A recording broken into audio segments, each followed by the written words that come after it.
Hello there everyone, welcome back to our channel. In today's video, you are going to see how to use TikTok effects on 2025 version. So to do that, let's head over to a TikTok application first. Once you are there, make sure you have logged in into your desired account and then head over to the plus icon on the middle.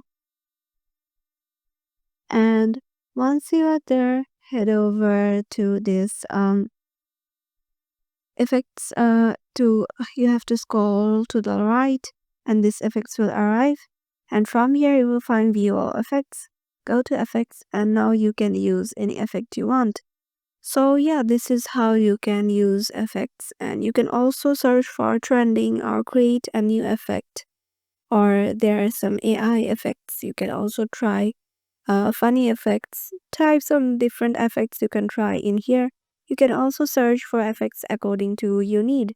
So yeah, this is how you can do it. Hope this video will help you out, and we'll see you in the next video.